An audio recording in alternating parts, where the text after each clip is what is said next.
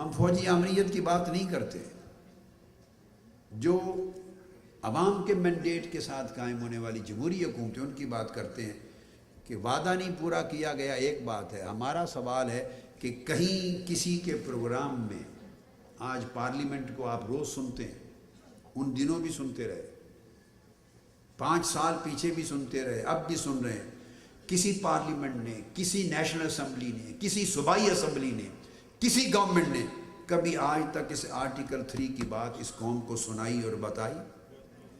کسی پارلیمنٹ کے فلور پر یہ بات ہوئی کہ there should be no exploitation in this society؟ کبھی بات ہوئی؟ تو کیا کرنے آتے ہیں وہ پارلیمنٹ میں؟ مال کھانے، بنانے اور کھانے کے لیے آتے ہیں، لوٹنے کے لیے آتے ہیں، ان کا آئین کے ساتھ کوئی تعلق نہیں۔ اور جو شخص آئین کو ہاتھ میں لے کر عوام کے آئینی حقوق دلانے کے لیے اٹھتا ہے، اسے کہتے ہیں کہ یہ آئین کو توڑنے کے لیے آیا ہے۔ وہ ایک کیس ہے، جو شہید ہو گئے، جو 90 زخمی ہو گئے، مورل ٹاؤن کے شہید اور باقی شہید، ہم کسی کو ریمنڈ ڈیوس نہیں بننے دیں گے۔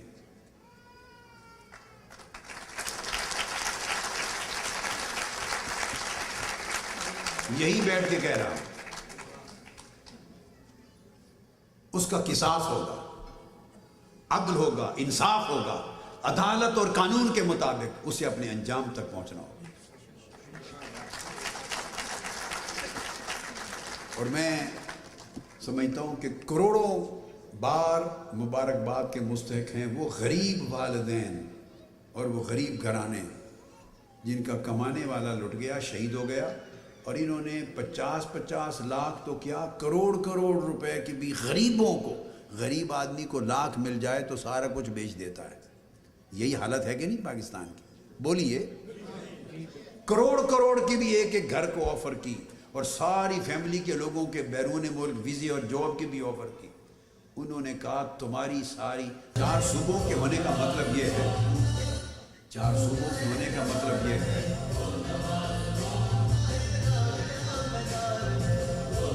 4 صوبوں کے ہونے کا مطلب یہ ہے کہ وہ سارے وسائل 4 ہاتھوں میں ہیں۔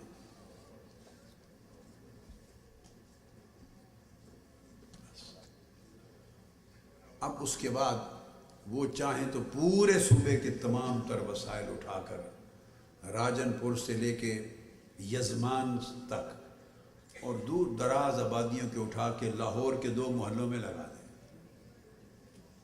کوئی پوچھنے والا نہیں۔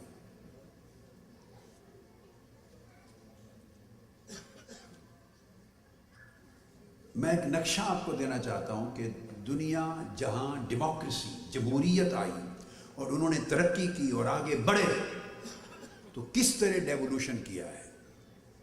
ہمارے ملک میں جب تک اختیار کا یہ ارتکاز ٹوٹے گا نہیں، اور یہ اس لیے ہے کہ اقتدار اور کاروبار کا گٹھ جوڑ ہے۔ یہاں اقتدار کاروبار کے لیے، اقتدار کاروبار، اقتدار پلس کاروبار از ایکول ٹو لوٹ مار۔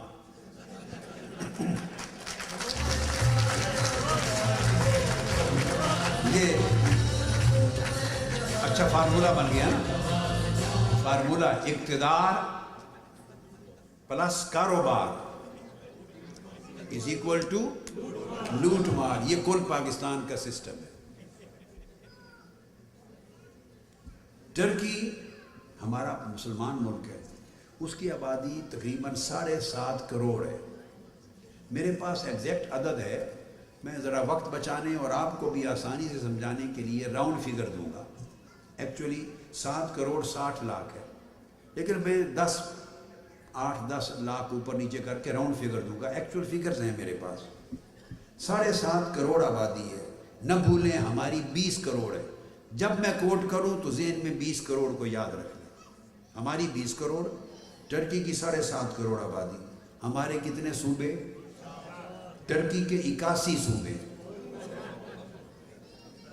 میں آپ کو مقدمہ سمجھا رہا ہوں کہ یہ میں کیا جنگ لڑ رہا ہوں، کیوں لڑ رہا ہوں۔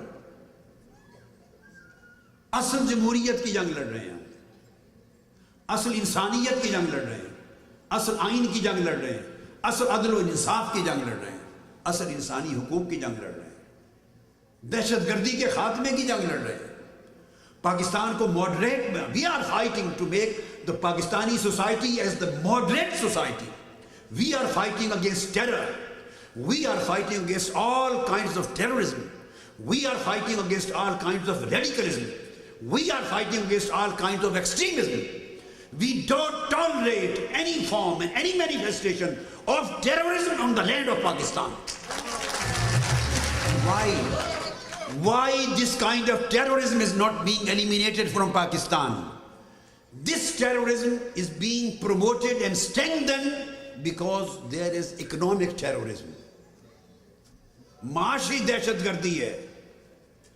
جب سارا پیسہ مال دولت کچھ لوگ حکمران لوٹ کے کھا جائیں گے اور غریب کا بچہ ہاسپٹل میں مر جائے گا, اس کو پیناڈول کی گولی نہیں ملے گی, غریب کے بچے کو تعلیم نہیں ملے گی, غریب خاندان کو سر ڈھانپنے کے لیے چھت نہیں ملے گی, غریب کی بیٹی بری ہو جائے گی یا عزت بیچے گی, بے غیرت ہو جائیں گے, ہاتھ پیلے کرنے کے شادی کے پیسے نہیں ملیں گے, غریب کے بچے کو روزگار نہیں ملے گا, تعلیم نہیں ملے گی, کروڑوں 10 کروڑ سے زیادہ غریبوں کو پینے کا ستھرا پانی نہیں ملے گا, روٹی کا نوالا نہیں ملے گا, مقدمے کا مسئلہ حل نہیں ہوگا, خوشحالی نہیں آئے گی. وہ دہشت گرد اور ڈاکو اور قاتل نہیں بنے گا تو کیا بنے گا؟